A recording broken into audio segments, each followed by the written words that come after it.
At no point in your rambling, incoherent response were you even close to anything that could be considered a rational thought.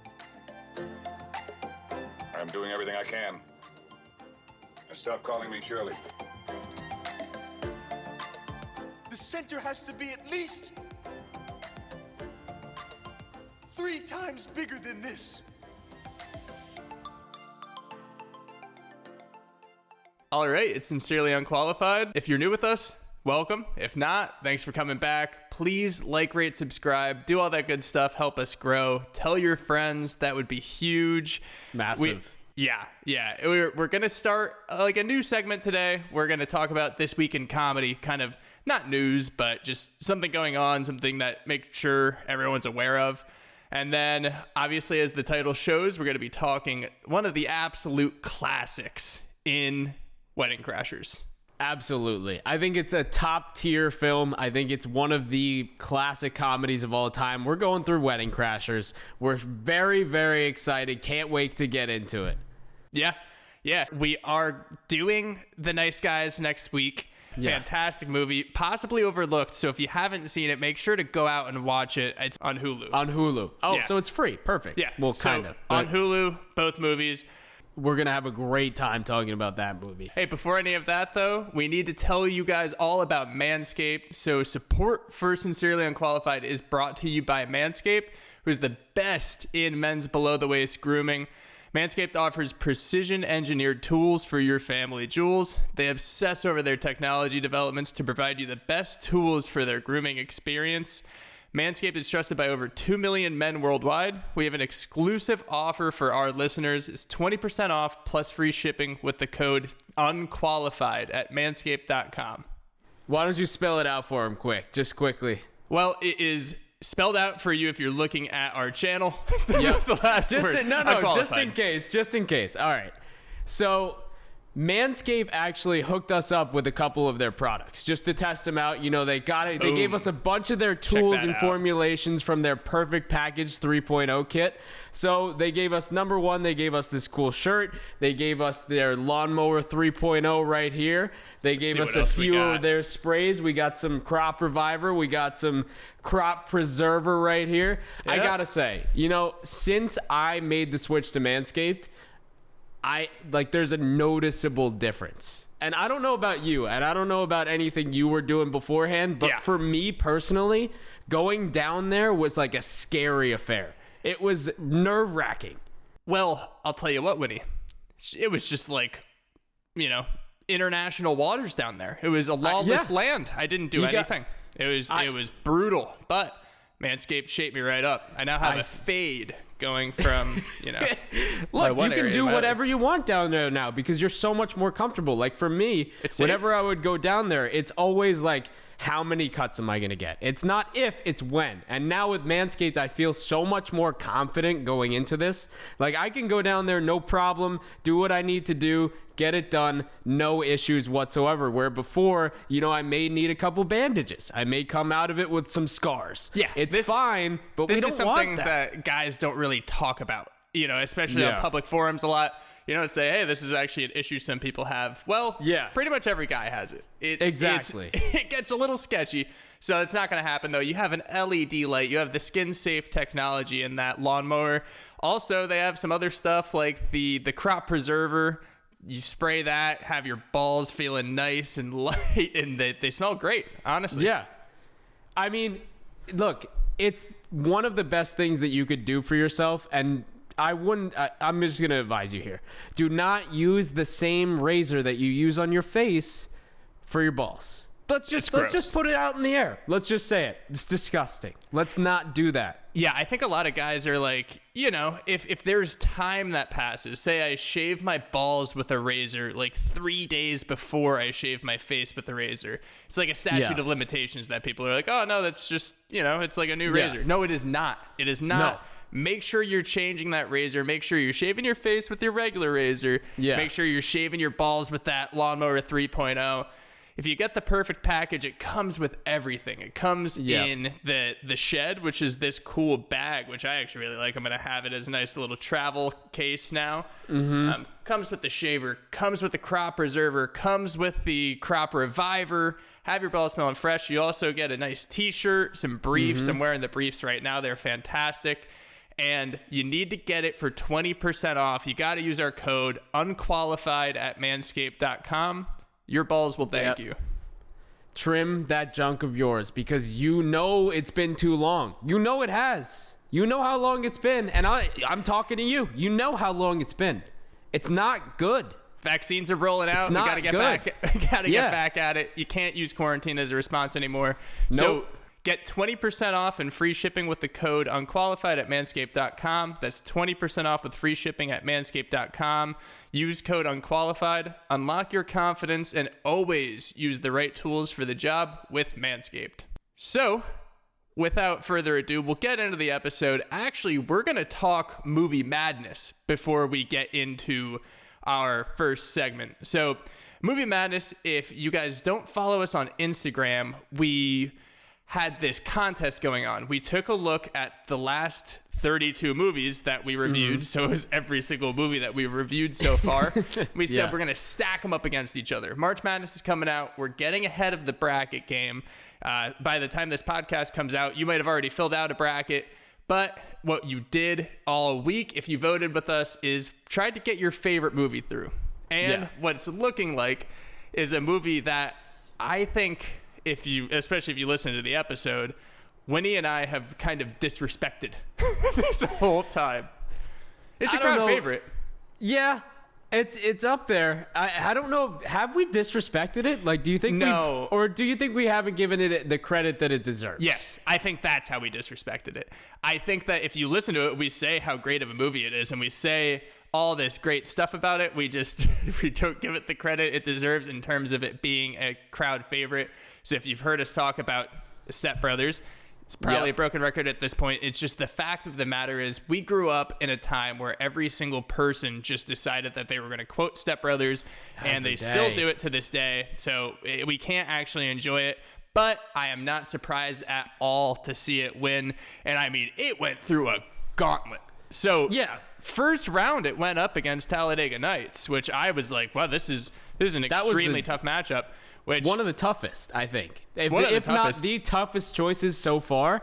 I think pinning them together first round was a great choice, and also just thank you right out of the gate.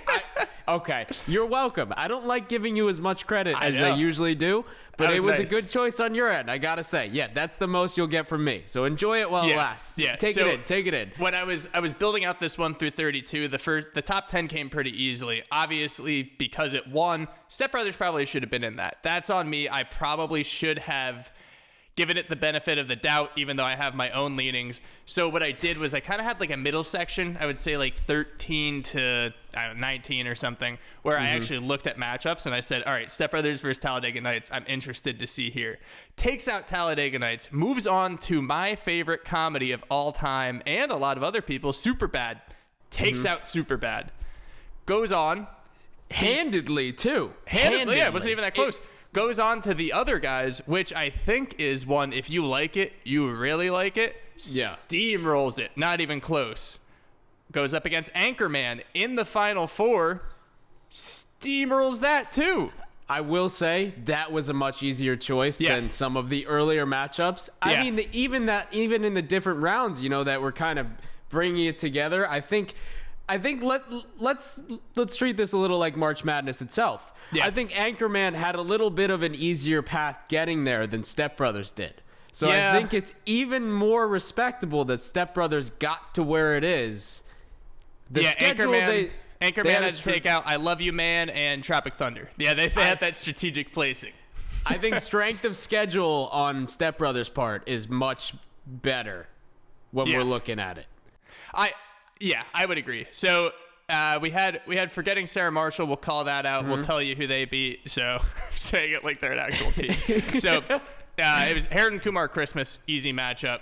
Yep, that was cake. Borat, you like that? I'm learning, folks. Wow. Borat. Really impressive. Yep, takes out Borat. And then it beats Hot Rod, and then beats the 40-year-old virgin, which I was interested in that matchup, but that wasn't even that close either. So both of those movies met in the championship. Everyone voted Step Brothers through. We should give it the credit it deserves. Congratulations to Step Brothers. That's the way it shook out. Yeah, it's Step Brothers all the way. Congratulations on the victory. Gotta say, it's well earned. Well earned. I will say that I expected a few votes to go differently. I'm gonna be completely honest. No, yeah, and I was especially interested in the Final Four and the Elite Eight. I was like, we're gonna have some good matchups, and they weren't even close. They were like 70-30. Yeah, some of these I was floored by. Yeah. Like Bridesmaids, I think in the second round got wiped. Which is really surprising to me. I think also, like, some of these movies, Tropic Thunder going out as early as it did, I mean, maybe it wasn't I mean, that's my number one comedy. So for me to see that go out, I think it was either the Sweet 16 or the Elite 8. Yeah, Anchorman took it out. Yeah. So Anchorman took that one out. There was a pretty, I would say, big upset. Something that surprised me was that Easy A took out Booksmart in the first round. And granted, if it was like our TikTok page, if we were able to do that, I mean, there would be no doubt Booksmart probably would have won this whole thing. So I think it's definitely the audience that we have on Instagram. But if you're an audience anywhere, we thank you for it. If you didn't get to vote, make sure you check us out on social. We're always going to try to be doing fun stuff like that. Make sure you follow us. As we said, please like, rate, review. I got some news on my front is that I'm actually going to be a dog owner in a few weeks. So look at this guy. If you leave us a 5-star review with a great dog name, how about I name the dog after it?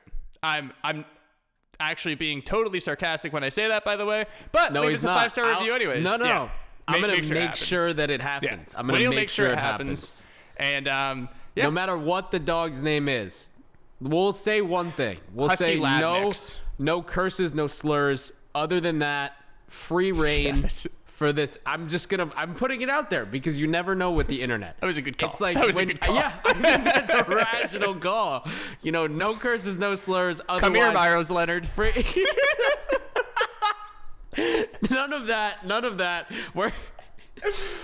We're gonna just leave us a 5-star rating. Kevin's dog's name will be decided by and our what favorite. you like about the podcast. You need to tell us what you like about the podcast and maybe a review that you want us to do, or also, just the dog's name too if you're not feeling like writing. We would appreciate definitely comments on the pod. Fine, for sure. We can get into probably while you're all here. We're talking Wedding Crashers. Very excited. About time, I think. About time, yeah. This is one that I think we would have expected to do earlier because it's up there with the titles, and it's up there with the classics. You talk Wedding Crashers when you talk the movies we've talked about, but for whatever reason, it just kind of kept getting dragged along. The cracks. Yeah. A little Not bit. Even. I just think that at some points we just wanted to do certain different movies. We want to keep it fresh. We want to keep the rotation going. So hitting it with a classic, one of our early 2000s movies. It got very good reception in terms of our Rotten Tomatoes scores. So you got a 76 critic and 70 audience. So actually, critics liked it a little more than the audience. Directed by David Dobkin, or Dobkin. I'm not too sure to pronounce that. So run through the cast quick. Absolutely star-studded cast. We have Owen Wilson playing John Beckwith, Vince Vaughn playing Jeremy Gray, Rachel McAdams playing Claire Cleary, Christopher Walken playing her dad, Secretary Cleary, Isla Fisher playing Gloria Cleary. That's their Rachel and Isla are sisters in this movie. Are Fishers in this movie. They are. They're technically they may be Fishers. I don't know. They're from Maryland. They might be. Yeah. Yeah, and then so Jane Seymour also plays Kathleen. So and let's not forget about somebody who has like been in every movie since this. Sir Bradley Cooper. Oh, who Brad. I thought you were going to say. Who did you think I was going to say? Well, I thought you were going to say Will Ferrell. Will Ferrell is another. He's in it for a cameo, but Bradley Cooper has a significant role in this movie too. Bradley Cooper is absolutely excels. huge. Yeah, absolutely. Yeah, we'll talk about all of them. What I did want to point out though is that we'll wait for the spoiler section. Let's jump. we'll do the quick run through, keep it with the non-spoilers here. So John Beckwith and Jeremy Gray are a pair of committed womanizers who sneak into weddings and take advantage of the romantic tinge in the air. Can't believe I just said tinge. I can't believe it either. They find themselves at odds with one another when John meets and falls for Claire. So we have this bromance going on between Owen Wilson and Vince Vaughn's characters, John and Jeremy, and they end up at this house with this very powerful family, and John ends up falling for one of them. Owen Wilson's character falls for Rachel McAdams' character, and it causes tension between the two of them. So you kind of have a bromance A plot, and then the very, very heavy romance B plot. Yeah, and it's even more complicated because Rachel McAdams is basically like engaged. Yes. Yeah. So yeah, that's not a spoiler. No, I wouldn't say that that's a spoiler. No. You kind of. So she's essentially engaged to Bradley Cooper, which makes things a little bit more intense when they go away for the weekend and just try to connect with the family, because not only is it, Owen Wilson try to sneak in there and kind of get a relationship out of this, or really try to further this relationship. Yeah. He's also got to compete with Bradley Cooper at the same time, which I'm just gonna say it, Tough to do. How can you do that? I'm not too confident I would win over a girl over Bradley Cooper. I think Bradley Cooper might beat me out in that contest.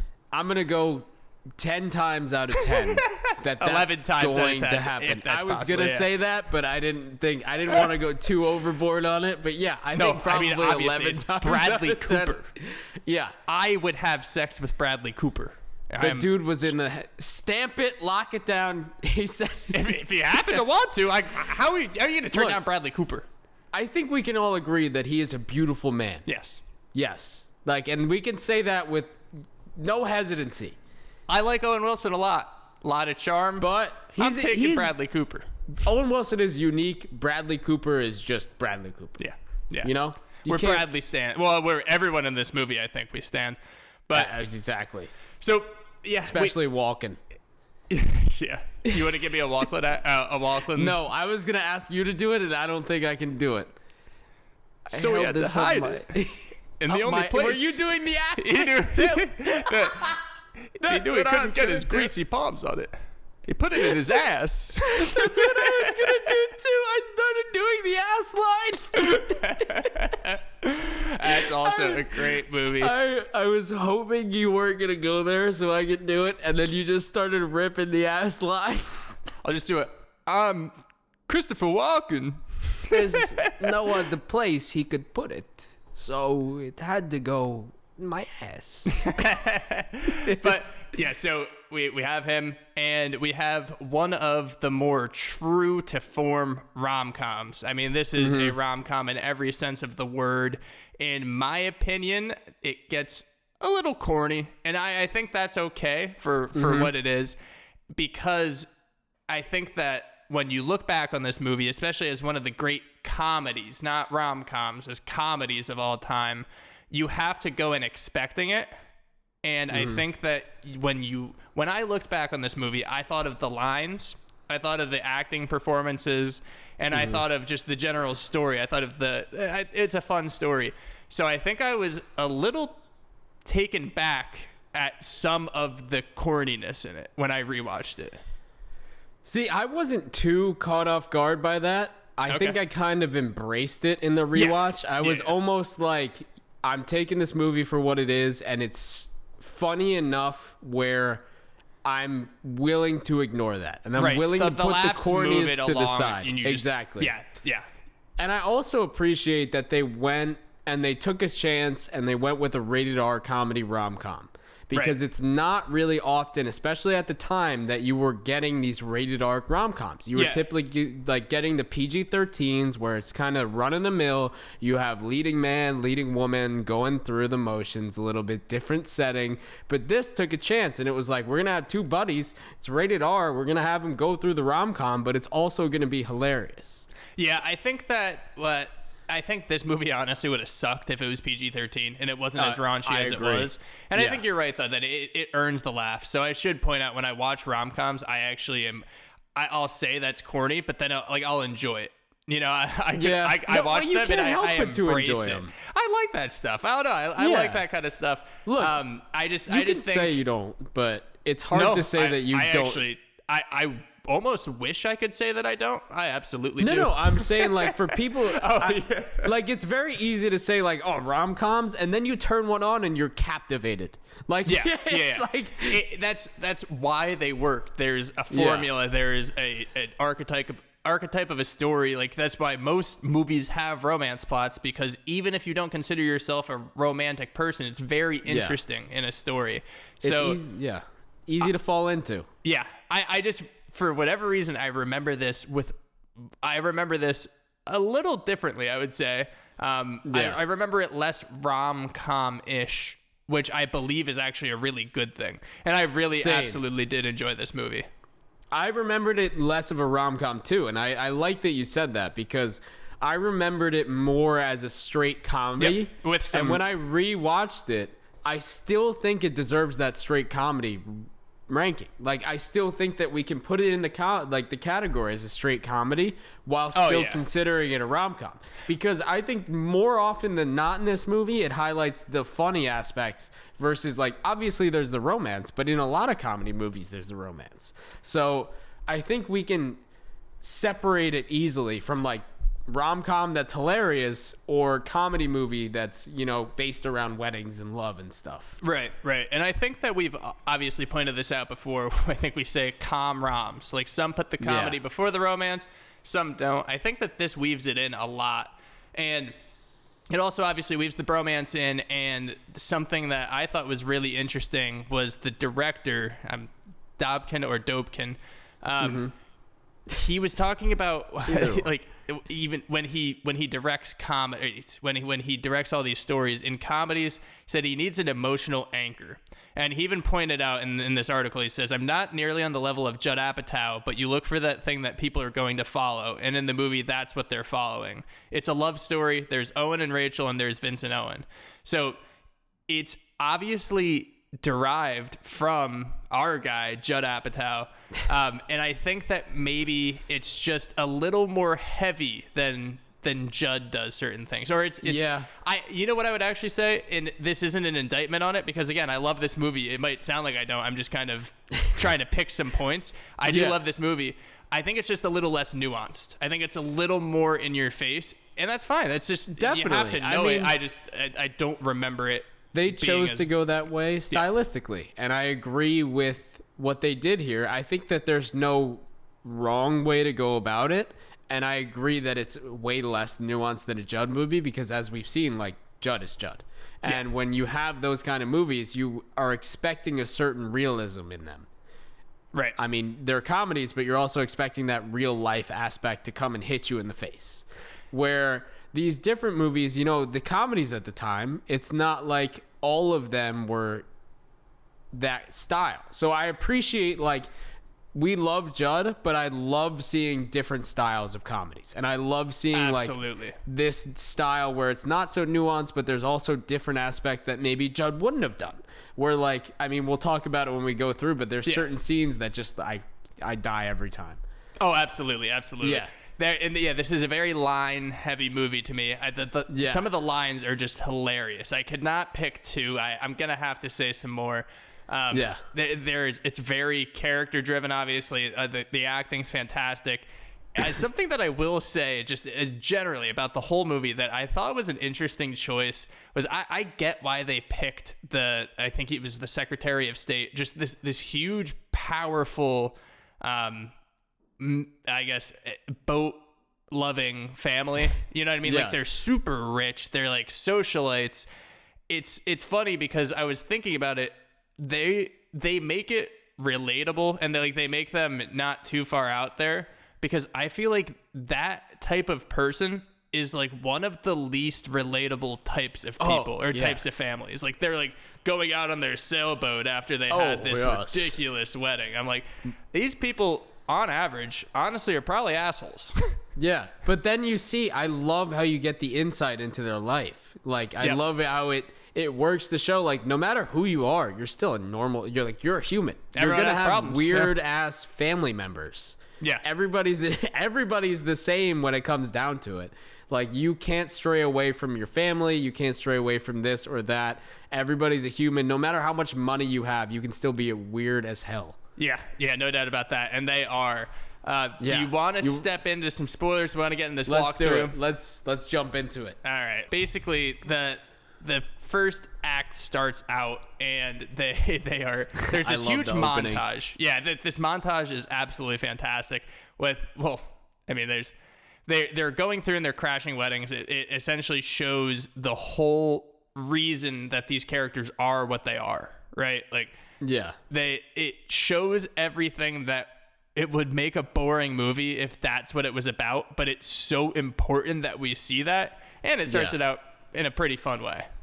Yeah, I like how it starts out, the intro is just them berating marriage, like they're divorce lawyers, so you know that they're not super into marriage in general. They're literally mediating a divorce. Yeah, and they're saying, like, he talks about how the institution of marriage is a sham or something, Like, Vince Vaughn's going off. He's like, I know you want some guy like breathing down your neck at the club, blah, blah, blah. And he's like, I know you want to go see Chastity and have nobody wondering what you're doing. Like, let's just make that happen, just clean it up. And then we go into that crazy montage you were talking about where it's just like wedding after wedding after wedding and woman after woman after woman. You see them cleaning up. And that's where the R rating comes in, first of all. See a lot of boob. Yep, definitely do. And like, I love how they use this as they just move it forward.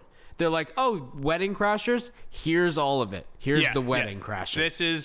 This is what you expected to see. Now let's tell you a story. Served it up on a silver platter for you and go, you wanted it? Here you go. Now let's move forward, okay? Let's not make this movie suck. Let's have a good time. So we go through this montage. It's at the end of the wedding season, and they figure out about this one. So Jeremy tells John they need to get to this one. It's I think the Secretary of State's daughter's wedding. So that's when we meet the family. They go through this wedding. You see their tricks in action, how they try to get these girls. John throw some eye drops in to cry at the wedding, and then they're trying to get the kids involved to get the parents to be like, or the older people to be like, oh, methods. They're sweet. Yeah. You see that everything's very planned out. They're very, they know what they're doing. They're professionals. So like even in the montage we saw, like they're honing in their craft. Right. They're giving speeches at these weddings that they don't know people at. They're taking bites. By the way. They're feeding the bride cake. Yeah. They don't know these people. They're making balloon animals for these kids. A lot of charm, and like charisma. Slowly, yeah, exactly. They're charming the pants off of everybody who's wedding they're at. Pants off them. The pants off them, literally and figuratively. By the way. Oh. But see that? A lot of boobs. A lot of boobs, but Kevin's still in that mode he was in 2005 when he first watched this movie. I'm sitting there with my fiance watching it. I'm like, you see those? Wow, those were definitely boobs. She's like, yeah, Kevin. Wow, good. We know anatomy now. Good job. But good job. But I do like how, as we go to this wedding, it's almost shown like everything they've done has prepared them for this, granddaddy of them all. It's just like, this is their Rose Bowl. This is their Rose Bowl. They're going, they prepped, they've done the practice, they put in the time, they put in the work. Exactly. Well, we did win, but they're there, they're ready to go. I love too how we start learning about the rules. And I love as we go through how we start learning, like, oh, Rule 32, don't commit to a family member unless you're positive they have a pulse. And then they start throwing these, and Rule 16, have an up-to-date family tree. It's like these little toss-ins make it seem like they're legitimately professionals at this, and they've got it in the back of their mind. Yeah, it's also a really good plot device to for them to rationalize their own behavior. Because even throughout the movie, John's like, I don't know, is this childish? What are we doing? We're a little too old. And you can tell that there's also a big undertone of that is that they're, I'm assuming, supposed to be in their early 30s, maybe? I was thinking early 30s, like mid 30s. They're not in their 40s. Let's say that. Yeah, they're not in their 40s. So they're around that age frame, and John's saying, like, look, I feel like I'm too old for this. Jeremy's like, no, that's ridiculous. We're still in our prime. Yeah. And then there are things like that just they're rationalizing their behavior throughout. And meanwhile, they're using fake purple hearts. Like, come on. They got some slack for that, by the way. Yeah, that was insane. Yeah, like probably not a great thing to do, but you know that's what they do to go through these lengths to get these women. And then they get to this granddaddy of them all. They charm the secretary. They charm everyone, and then they get invited to their lake house. It was like a lake river house kind of thing that you had to take a ferry to. Some ridiculous house. Yeah. And that's when John really tries to start getting with Claire. He tries to work his way in there, wedge himself between well, they weren't engaged at the time. Yeah, exactly. Well, that was where we slipped. Because that makes it better, right? I slipped up a little bit. I got to be honest. I slipped up a little bit. Forgot about the engagement. Mentioned it in non-spoilers. Sorry. Also, movie came out in 2005. Oh, yeah, no. So this is an absolute... We just want to follow the same format. If you're listening to this podcast, you've seen this movie.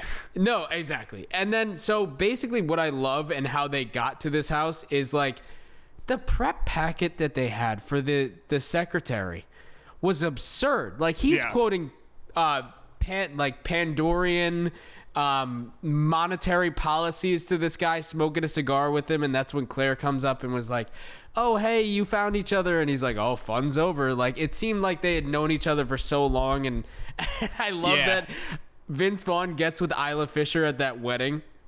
Right. She says she's a virgin. And then from there on, he kind of thinks that she's crazy. He goes, stage 5, we got to cling her. Stage 5, virgin, cling her. And then she's like, it cuts to her stomping in front of her dad, going like, I want them to come. So they get invited because she's having like a hissy fit over them not being able odd to come.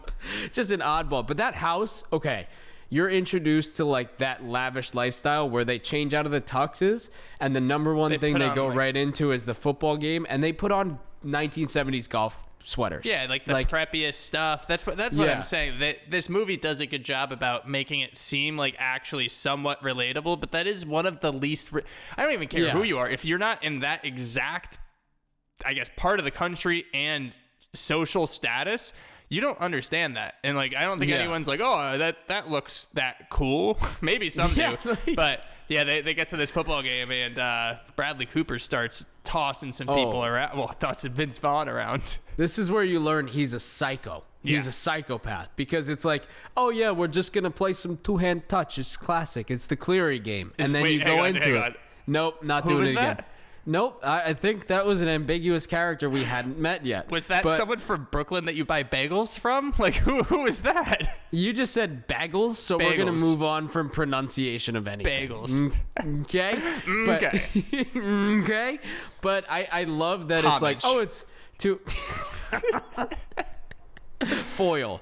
I love that it's like two-hand touch, and then you get right into it. Bradley Cooper is in if you've never seen the movie, or you have and you haven't seen it in a while, he is wearing what 1920s football players wore with the high socks, the uppity, like the high-waisted pants, and the collared shirts. It's like a rugby outfit. It literally is. I think it is a rugby outfit, right? Which maybe he thought he was playing rugby. That's why he was messing some people up, but. So I love that Vince Vaughn's like, I was all state. I could put the ball where I want. It's one of my Owen favorite Wilson's lines. just like, I was all state. Put the ball wherever I want.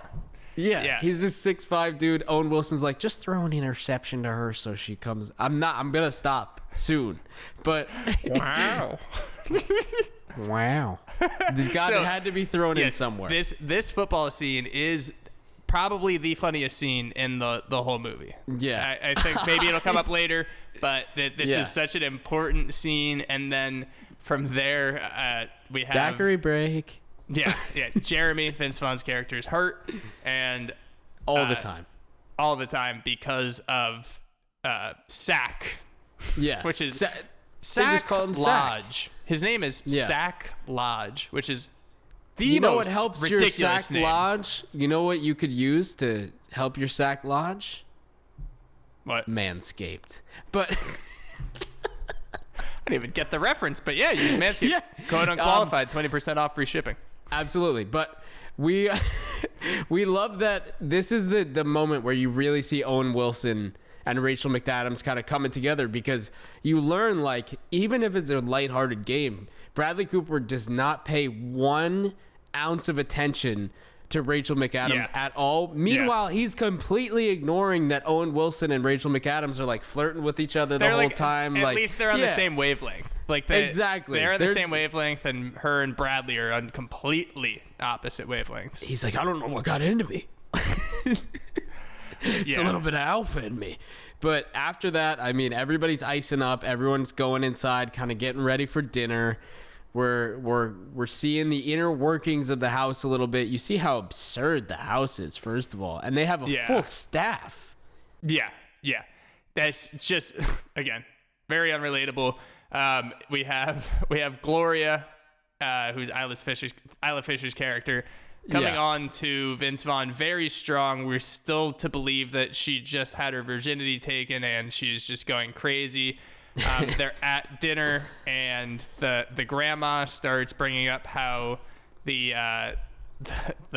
child Todd, she's saying some homophobic stuff, and people are just like, all right, get her out of here. Like, About Todd and Eleanor Roosevelt. oh, that's right, yeah. So obviously she's senile, but we get some weird, like, I mean, maybe it was a product of the time that, like, they threw that in there.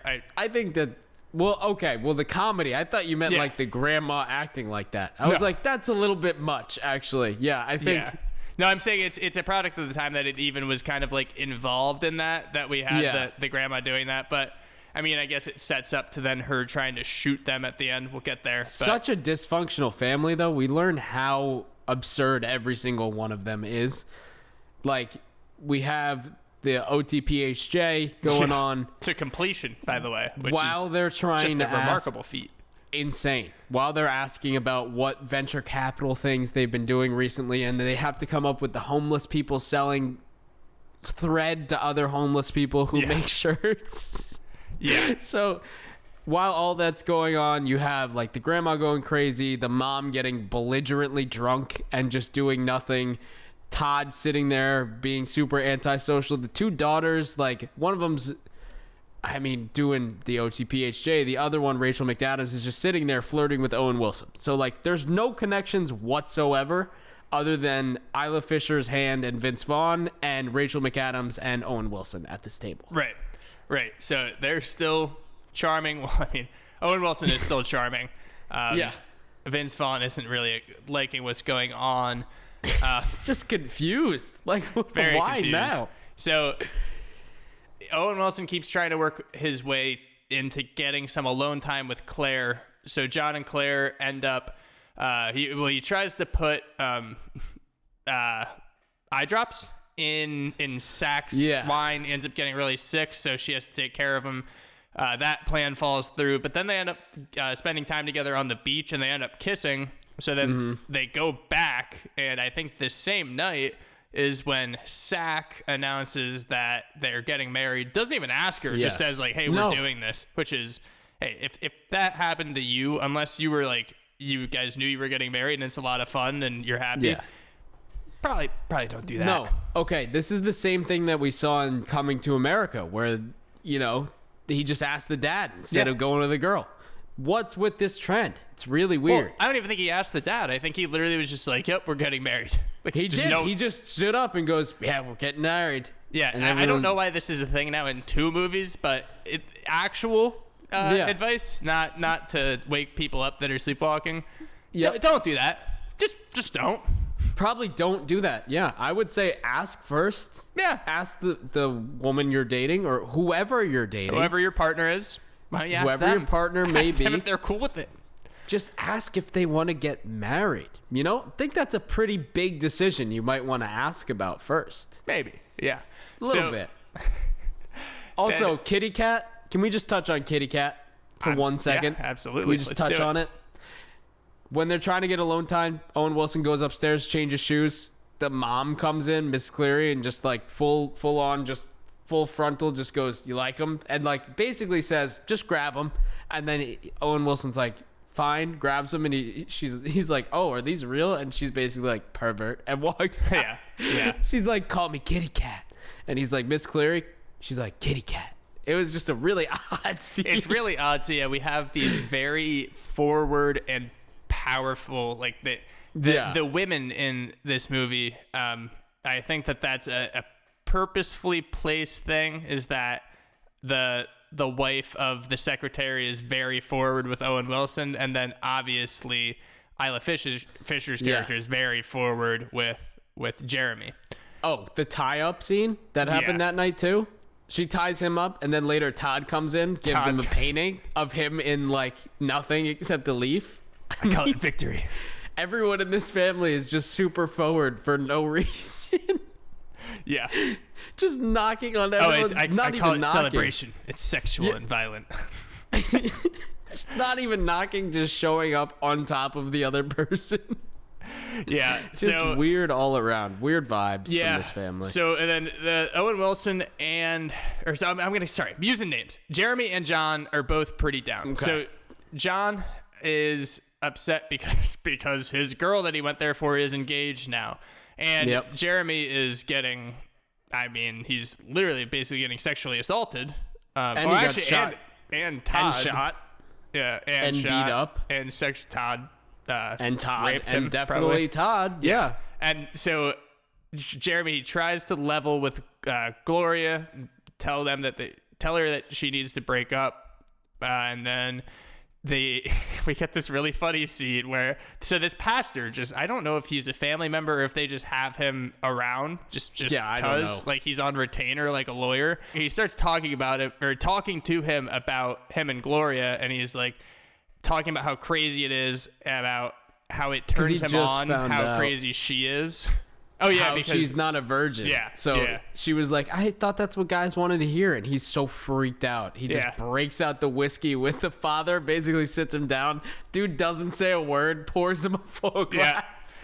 He's like, we realized that Gloria is kind of doing the same deal that they're doing, just lying just lying in general. Just lying for their gain. Lying to get laid, essentially. And that's exactly what they're doing, too. So I think he's more taken back that he's the one who got taken advantage of this time. Yeah. As opposed to him being the one who's, like, spinning the story and creating the narrative. He's the one who is just like, "I can't believe I got lied to. And it's freaky, and I love it." And the guy's just like, "Please stop. Don't tell me this." Yeah. And so he tells the family, and the grandma ends up coming out trying to shoot them. It's when it's when John is telling Claire that he wants to be with her, and a shot comes out. Jeremy's just running. He's hauling ass, trying not to be shot by a shotgun by a senile woman. And there's this huge reveal that that's what they're doing, that they're wedding crashers. That's why they're here. Everything was a lie. Mm-hmm. And they are told to get lost, which is, I think, pretty reasonable. Absolutely. So it's basically like he lost his chance and now it's time to go home. And it's just the sad realization, like, Vince Vaughn, when he's walking away to Isla Fisher, is just like, they're both like, I love you. And so, there's something there. There's something that's going to continue there. But Owen Wilson go home. It flashes then to a few months later. We see them back in the office. We find out, like, Owen Wilson's tried to send her a candygram and tried to send her letters and tried to send her even like a kitten. And Vince Vaughn's like, "I don't know where that kitten is. Like, you're not taking care of it. Yeah. You know she didn't keep it." Like, you just see how far off he is, and it kind of goes through where he's, like, going through depression, and the next few months he's really not doing well, crashing weddings by himself, giving these speeches about how love is fake at these weddings. Everyone's like, "Who is this guy?" He tries to make out with the bride, slams the bouquet at these places. Flash forward a few months, and he's reading this book that is basically just like he calls it don't kill yourself book. Yeah. Like a please don't kill yourself book. So and Vince Vaughn shows up. Yeah. he's off the deep end, doesn't know what to do. Vince Vaughn shows up, asks him to be his best man in his wedding because he is marrying Gloria. Yeah, I was gonna say Yeah. Claire. I'm using real names and you're using character names. I think we should set that in stone now. I'll Right. use real names and you use character Okay, names. sure. That might really confuse people, but sure. That sounds good. So yeah, but before that, they the reason that Owen Wilson actually knew, I just said Owen Wilson, about the engagement that the relationship that Jeremy has with Gloria is because he went to their engagement party. Went to Claire's engagement party. Claire's and Zach's engagement party as a waiter. Yeah. And he was supposed to be there with him, so he goes to his apartment to be like, yo, what's up? Why weren't you there? And Gloria's actually there. He figures out about it, falls off the deep end, and then he goes to Chaz Reinholdt's house because he wants some nice mentorship. You could say mentorship or companionship or something. Yeah. Where he's been going and doing this alone. He's like, you know what? I've heard about this guy Chaz. Might as well go see what the deal is. He is the godfather of this all. He is the one that he's referenced to very, very early on. So he goes direct to source, and it's Will Ferrell. Hilarious. Ma, Meatloaf. I almost nunchucked your ass. So good. He's wearing a kimono. Just And then this dime comes out of his room, and he's just like, all right. She's like, I gotta head out. He's like, all right, baby, do what you gotta do. Yeah, do what you gotta do. We realize he's crashing funerals. He shows up to a funeral with Chaz, which is just a low point for him, as it should be the lowest point of anyone's life for everyone. I think so. I think that's a rational thing to think. Yeah. Decently, yeah. Time goes on. We have Jeremy's wedding, and obviously Claire's there because Gloria and Claire are sisters. Jeremy is marrying Gloria, and John shows up to be his best man, and they have this speech. That's what I was going to say. Is every end of a rom-com has to be cheesy, and that's okay. I love you. No, I love you too. But we do get the Bradley Cooper getting his shit rocked. Yeah. Which was awesome to see. By Vince Vaughn, Jeremy, which is awesome. He steps in, clocks him. We get our revenge on Bradley Cooper for all those hits. Yeah. And then they say that they're on their way, literally in the just married car, to crash a wedding, which... Yeah. They're going and creating their own identities like they did before, except now it's the four of them instead of the two of them. Yeah, so the girls are into it too. It's supposed to be this fun thing. Yeah. Wow. Because there's going to be great sushi at that other wedding, so they're heading there. Sure, and it all comes full circle, and great movie overall. Yeah, absolutely. Great movie overall. Obviously, are you reworking your top 10? Are you reworking your top 10 now, or is this on the outside? What are you thinking? I feel like we noted a few times, like maybe we're reworking our top 10s after we rewatch. What do you think? Yeah, we're gonna rework the top 10. I don't know if this was in my top 10. Actually, I should have that up. I don't believe it was, and if it was, I feel the same way about this movie. If anything, it's not like I rewatched it. I'm like, I need to throw that in if it's not in there. Yeah, that was my feeling too. It's like definitely a classic. Definitely when it's on, I'll watch it. Like if somebody suggests it, I'm never gonna say no.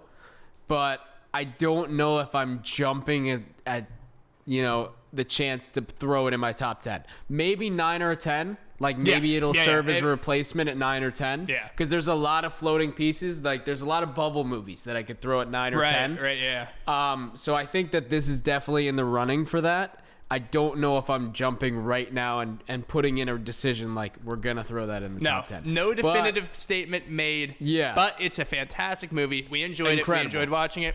We hope you guys did too. Let's move on here to Inexclusive Exclusives. So let's do it. The reason that this movie actually came about was the producer received an invitation to a friend's wedding, and it made him think about the memories of his college days when him and his friends actually used to crash weddings. So he got this invitation in the mail. It was just like, oh, you know what? That would actually probably be a good thing to make a movie about. So before they started developing this concept, they got some writers on board, and then the writers were actually writing We're the Millers at the time. So he knew about them because of We're the Millers, which is a movie that came out 8 years ago. Yeah. Yeah. Yeah, we like that movie. We'll probably be doing that one soon, actually. Oh, yeah. I think we're definitely going to cover that movie because I know it's got like our guy Sudeikis in it. It's got Aniston, Jennifer Aniston. It's got some great actors in it. It's a great movie. And it's really funny to see like how early they were writing that script. Yeah. Like how early and far down the road they were working through that and how long scripts really take. Because that movie got made in like 2014. Yeah, I think it got released in 2013. So yeah, I mean, in reality, it was probably 10 years later. That's common. It is crazy. But another thing was that we were talking about Will Ferrell and his famous lines in this, and they actually only had Will Ferrell for one day. So when he's in his mom's house or his house, and he screams "Ma, the meatloaf," the person operating the camera actually couldn't even hold in his laughter, and you can see the camera shake a little because of that. It's so good. I mean, even the camera people, no matter, like, with Will Ferrell, you're never going to get the same line again. So you might as well, like, do your best to hold it together. And if that's the funniest scene in the movie, like one of them, or funniest lines from Ferrell that day, you're going to use it no matter what happens. The meatloaf stuff was just so fantastic. Like, that is, when I think Wedding Crashers, I don't think anything else other than Will Ferrell's performance in the movie. It's just like, Ma, the meatloaf, we want it the now. Meatloaf. That was so good. I mean, another character who really like kind of blew us away in this movie, and I saying that with confidence that you agree with me, is Isla Fisher. Yeah. Who plays Gloria. Absolutely. So to get ready for kind of this part and everything before her audition, she watched Fatal Attraction and The Hand That Rocks the Cradle because it helped her think about how someone really psycho and funny and aggressive and sexual, but sweet and like sweet enough to make you like her and endearing in some kind of ways. You know, she wanted to get all of that in to make sure that it was all encompassed in her character. So watching those movies really got her in the mindset to do that. And it landed her the gig. So it was really good. Yeah, no, absolutely. I think that that's something that she probably worked towards so hard throughout the whole movie, is being this really outlandish character that does all this crazy stuff, but then at the same time to be revealed like she was just doing it to get laid, and then she was there was something about her character that actually had some charm to it. Yeah, you had the feeling that she was crazy, but you were kind of drawn to her in some weird way. Yeah. Like she kept pulling you back in. No matter what she did, it was like, even when you saw her pouting to Christopher Walken, you were like, what? After that, it's like it faded in your mind, and you're like, all right, yeah. And then you saw the thing at the dinner table, and then you forgot about it. And she was just like this, nice girl. And you keep forgetting about these things because she did such a great job. Right, yeah. Right beside her was Rachel McAdams. So hundreds of actresses auditioned for that role for Claire. Hundreds of actresses auditioned and read for Claire. Yeah. And the director claimed he was 1 hour from going to the studio to present his top choices, and then Rachel McAdams arrived at his office, and she said she was really surprised to get the part and that it all happened so fast because of kind of the audition process and everything that really happened.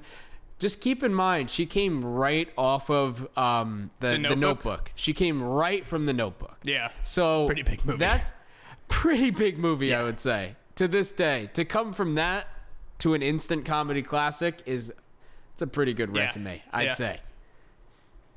And then, so another thing with her, and this is a great reason, not why she got the part, but how she made the part her own and how she did so well. She listened to Fleetwood Mac before all of her emotional scenes. Hell yeah. So she played Landslide on her iPod, just show of the times, her iPod, to prepare for all of these scenes. And Owen Wilson and Vince Vaughn heard it and sang it straight faced before the wedding scene, before Jeremy and Gloria's wedding scene.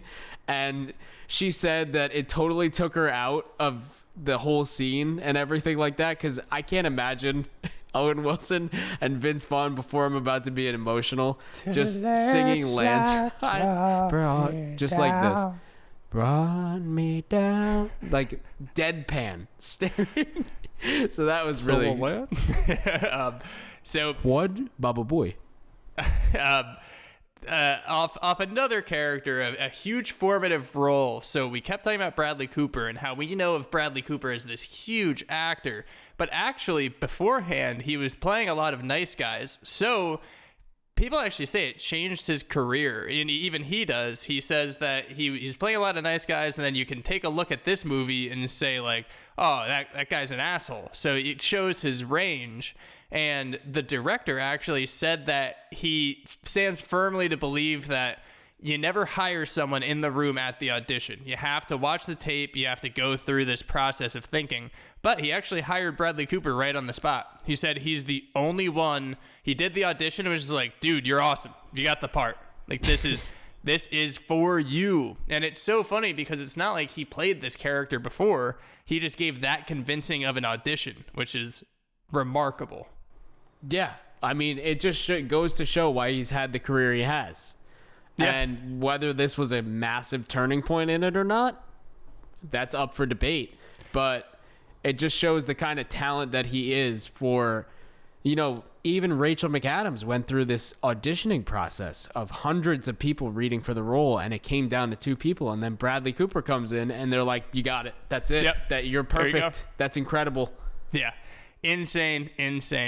So there was actually some rewrites of this script, and it was because when Owen Wilson got to the original script, he wasn't too comfortable with it, actually. And he said that he actually liked the concept, and funny enough, I said that there were parts of this that felt a little corny. He thought that the original script was too corny, so he had the rewrites go. So him, Vince Vaughn, and the writers actually changed the arc of Jeremy's romance, and I guess there was they said graduate-like wedding scene with John and Claire that they just nixed. Yeah, I think that's a good call. Yeah. I think that you need, people like Owen Wilson and Vince Vaughn and everybody to just look at it from their perspective and make it their own. Like, especially if they're talented actors, you need these people to go in and be like, this isn't going to work. Like, for who we are, this isn't going to work. Yeah. Or like, we know what we're thinking for this scene or what we want to do and how it would be funny. It's not really going to pan out this way. Yeah, and honestly, like these Vince Vaughn and Owen Wilson, as fantastic of actors as they are, they're actually pretty unique, and like they're kind of actors that you need to write for. I feel you need to write for Vince Vaughn and Owen Wilson. Definitely. I think that they did a great job though with how it turned out versus like there were still some corny bits obviously, but I mean exactly. And I like them. But some things that they did. So Owen Wilson and Vince Vaughn, who I'm going to say this, top comedy duo. I think that these two together are one of the top 10 comedy duos. Okay. All right. I think that when they're paired together, I don't know. I just love. No, honestly, this movie alone before. does put them in the top 10 I've for sure said this before because I've noted. I've said to you, I think Vince Vaughn paired with one of the Wilson brothers. Yep. Because of their style and the long, drawn out Owen Wilson versus the quick Vince Vaughn, and they even said that like. Vince Vaughn's from Chicago. Owen Wilson's from Texas. Like, they have very different ways of doing things, but when they come together, it's like the perfect storm. I agree. So, for the lock it up banter and like back and forth and everything, that was just all improvised by these two. Yeah, and honestly, lock it up is one of the things that I would come back to in terms of like if someone says, "Hey, Wedding Crashers," what lines do you remember? I'd say like lock it up. Lock it up would absolutely be one of them. I love saying that. Yeah. It's just so easy to say, too. Lock it up. It's perfect. You lock it up. Lock it up. You lock it up. And then, so Vince Vaughn, too, who obviously had a big hand in this movie, he recommended Justin Long for the Todd Cleary role.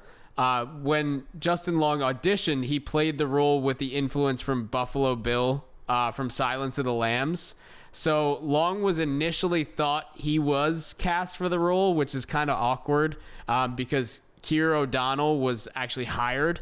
But like Justin Long and O'Donnell kind of became friends afterwards, so it was all good. I guess there was no bad blood there, but like that's such an awkward situation to be recommended for the role. But you have the role, and then just I don't know. He's such a nice guy. Like end up doing Tooth or something, whatever it was called.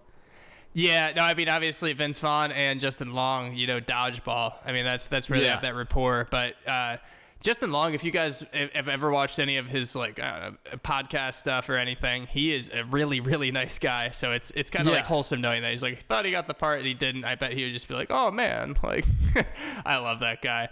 But obviously there's a lot of wedding stuff, and in movies they gotta get them right. You need to get this stuff right. So they actually hired a wedding consultant. And the wedding consultant was always on set, so if they were shooting something, they actually like would step in and say, I think this should be different. I think we should do this. So everything was kind of true to form. That's what made it so believable. I think so too. I think that even though like we get so many montages of so many weddings, none of them seem like they were really put together in a like really fast way or anything. It looked like it was genuinely like wedding video, a wedding. Like it looked like they popped up at someone's real wedding and were like, hey, can we film here, by the way? It's Vince Vaughn and Owen Wilson. People were like, absolutely. Like, we have the wedding consultant to thank for that. Vince Vaughn's gonna make my kids bikes out of balloons. Like absolutely. But somebody who we didn't expect to pop up, and I'm going to be completely honest on the rewatch, I saw it and I was just like, there's no way that that's real, right? Yeah. John McCain was in this movie, but he got in trouble kind of politically, which I guess everybody, no matter what you do in politics, you can get in trouble for, standing somewhere and being in the wrong place. You can get in trouble for wearing a tan suit, apparently. But besides the point, John McCain and James Carville actually appeared briefly in the first Cleary wedding, which we saw. John McCain was walking up, shaking hands with Rachel McAdams and everything, and then James Carville came up, was chatting it up with Rachel McAdams. That was a cool scene. So he donated $695 in salary to charity, and his aides claimed that he had no idea of what the film would be like when he agreed to make the cameo, which you could say, I mean, for sure, but probably knew it was a comedy, but probably, I mean, like anybody else who's on a movie set, you don't know what it's going to be until it comes out, unless you're the guy writing it. Yeah. So correct.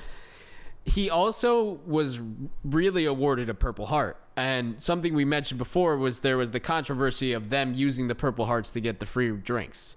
John McCain didn't comment on the criticism for, any of the Purple Heart stuff, but commented on the criticism he got for appearing in a rated R film after hosting congressional hearings that criticized Hollywood for marketing R-rated films to kids.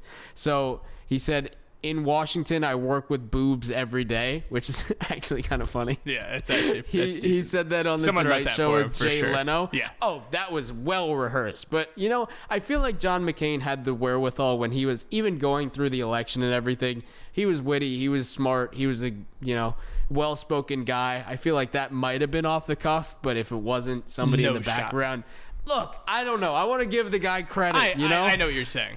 I will firmly say I know for a 100% fact that there is no way that he wrote that, because that's a decent line. Okay. And one thing that we actually do know, Kevin saw boobs, but one thing that we do know it was real, which is really cool, is Rachel McAdams got her certification in sailing to prepare for this role. And she can now handle a 26-foot boat, which I can't do. I mean, that's crazy. I wouldn't. That's actually something that's funny, because when I was watching it, I realized like how crazy sailboats are, and I was like, I would have no idea what to do. And I think it's almost like they poke fun at the sailboat like jargon or whatever with John not being able to do anything.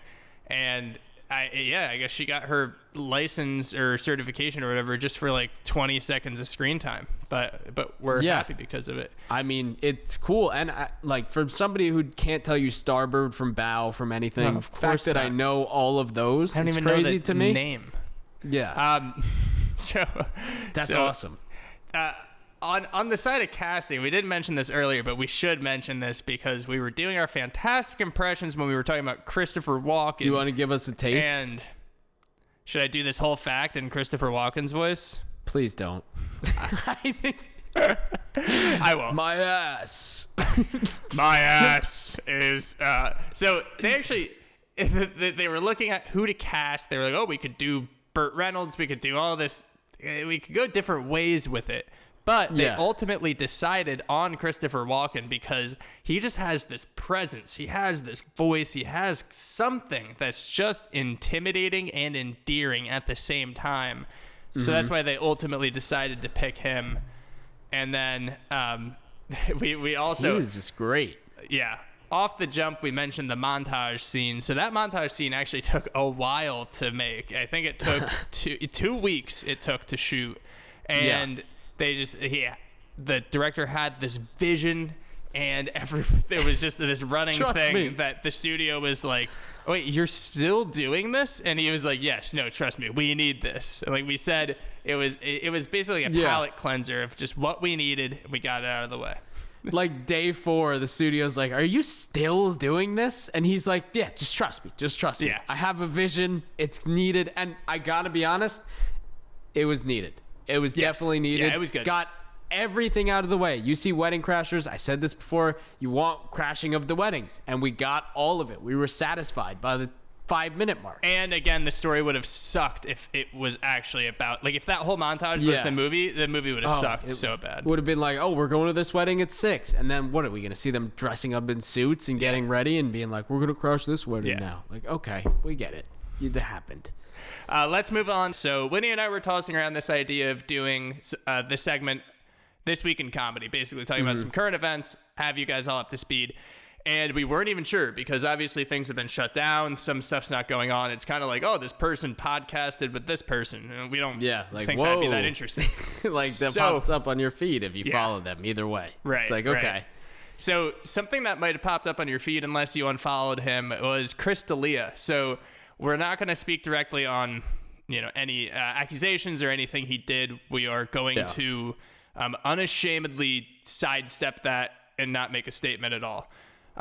Because what happened was back in the I guess a year ago, got under some heat and then went completely silent, and he came back just this last week with a podcast. So he randomly popped up. Did you say like a month ago, maybe? Yeah, it was kind of out of nowhere. Just you saw an Instagram story pop up, and it's almost like kind of that. It's like a shooting star. When you see it, you're like, oh, did that actually just happen? Yeah. You kind of double second guess yourself a little bit, and then to see that it was actually there, it was almost like, okay, what's happening? You almost check what's trending. You see knew if anything, something was happening, and then, exactly. So what he was doing. So Chris had a kid actually shortly before he went silent for a while, and then he was posting a lot of kid stuff, and then all of a sudden, he was posting a lot of stuff of his child. Stuff, yeah. A lot. He was posting pictures and videos of his child being cute. So he released the podcast, and he has like this cult following, absolutely, like no pun intended.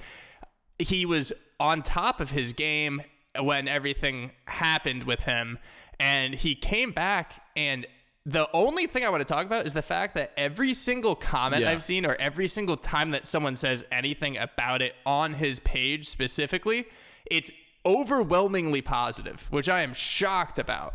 I'm agreeing with you because I've checked out some of the comments of the posts just to see if there's anything negative. Like if nothing. Anybody said one thing. And I think this is where we see social media platforms differ. And I think this is where the Instagram, because it's your real name, you see everything like that. And you I need think to you're follow much most of less the time. likely to say anything negative. So the people who are commenting are like the people who are ride or die with him no matter what, He has some ride or dies. If it was on Twitter, it would be a field day. But I'm just going to say that. I looked on Twitter. I literally just typed in Chris Delia on Twitter because I figured that had to be where all the dragging was going down. I saw one tweet that wasn't even that bad. It was just like, oh, Chris Delia's podcast. No. So what I assumed was somehow we got this technology that every single time a negative comment would post, it would get deleted. And I thought that only we were keeping the positive ones, but every single other platform is just positive, which I don't know. It's mind-boggling. I'm interested to see. I think it's almost going to be like an experiment, basically, because we had Louis C.K. was early on, and Louis basically just went behind a paywall. Then you had Chris go completely silent for about a year, and you have Brian Callen, who the next day went on his own page and just started vehemently denying. So you have like 3 different things. Callen and Delia are both kind of doing their own thing still. Louis still behind a paywall. So unfortunately, we're in this time that some people go down for certain things. It's kind of interesting to see, though, how they deal with it and how people actually perceive it. Yeah, it's weird seeing the public reaction. We've never really seen anything like this before long term. So I don't know how it's going to play out. I will be a spectator throughout the whole thing. I'm in no court. I feel like, if the things that happen bad, they didn't. Oh, yeah. And that's also why we're sidestepping. We're hard on the side of good things are not good. We're not gonna. Yeah, I think that we try and stay on the light side of things. Yeah, and just that's see how it plays out. Yeah, we should also mention we weren't even going to talk about it. It's just something that I feel like is so significant to the comedy scene right now. Yeah, that we had to mention it. Yeah, it's definitely in the mix. It's something that's going to be talked about a ton moving forward with, I'm sure, a ton of more people. I think that it's going to keep happening because it seems like it happens more and more all the time. So we'll see how it plays out. I mean, I guess the Instagram comments are just either filtered or everybody's genuinely just like, oh, you take 8 months off and you're happy to see you. That's what I'm wondering. It's like, did people forget? Because I know for a fact people have time on their hands to try to drag people through the mud. So it's not like if they can, they will. Why did this happen back when it happened? But you're not keeping that same energy. No one's keeping the same energy, and it's genuinely confusing me. It's just his fans saying, "Oh, this is great." No one's actually saying this guy is bad. We shouldn't even allow him to release this podcast. I don't understand. We're on the side of if bad things happened, and honestly, it kind of seems likely that they do, we absolutely condemn that. There's no room for that.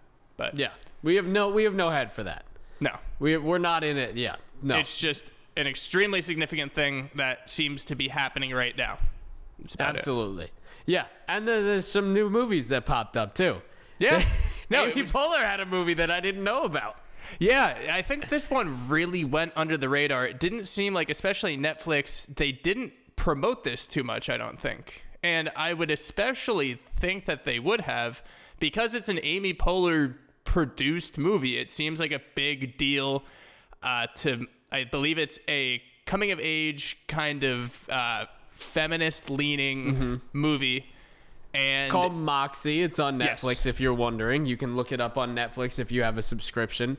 I agree. I think definitely, I don't know about you personally and what you've heard about Netflix movies in the past. I feel like they don't do a lot of advertising or press unless it's a big movie they're releasing. Yeah. I think that they probably, they did back when it was new for Netflix to be doing actual original content. Yeah. And I think that they've just loosen up the reins because they're doing it so much. But like you said, when it's a big movie, I expect to see some promotion about it. And this one just kind of snuck up on us out of nowhere. And especially, we talk about them all the time. And I say how it's one of my, I love rom-coms and I love coming of age movies. Coming of age is a genre in itself. And then you also have a social undertone of this, which it seems like, I think even in the first 2 words in the description are patriarchy sucks or something. So you have a socially conscious or a socially driven movie backed by Amy Poehler. And I don't think that it's what got received too well. Maybe just because it kind of just popped up on people and no one. It was a surprise. It was just, hey, I'm here now. And everyone's like, oh, hi, well, nice to meet you. Yeah. Like, let's see what you're all about. I think that was the main reaction. I think that there's a stunted reaction because of the shock that comes out. I mean, I would agree. Agree. Yeah. Yeah, I think movies kind of need to figure that out too. I think somehow they need to get out there saying, hey, this is going to come out. Unless, honestly, if we didn't watch it, so if it happened to not be that good, I know that's a lot of the reason a lot of the time studios don't really promote certain movies. I would just hope that it was good because I love Amy Poehler. I mean, Amy Poehler's fantastic. I mean, since I watched Parks and Rec a while ago, I've been heavy on the Amy Poehler train. Did you watch Parks and Rec before you saw her on SNL? Yes, I think so. I think that... Oh, I was all SNL, and then I recently watched Parks and Rec. No, because I wasn't... It's not like for me SNL... I don't know, but for me, SNL... I think it was after. For me, SNL wasn't like appointment television when I was younger. So, and then I found out about Parks and Rec later on. So it wasn't like I was seeing her every week on SNL and then going in later being like, oh my gosh, Amy Poehler from SNL got her own show. It was later down the road I watched Parks and Rec, and then I would see like her old clips on SNL and everything like that when I got super into comedy later on. So it was kind of a retroactive kind of thing where I went backwards in her career versus forwards. No, yeah, that makes sense. That makes sense. Yeah. I just want I'm looking up when she was on SNL. Wait, so she was on SNL from 2001 to 2008, then started Parks and Rec in 2009. Okay, so that makes sense, yeah. Yeah. And either way, I was like 12, so it's not like I was just like, oh my God, who's the guest on SNL this week, you know? Yeah, I hear you. So that's This Week in Comedy. We'll wrap it up there. We will talk to you then. I'm Kevin. I'm Winnie. And we'll see you at the next episode. Shut your mouth when you're talking to me.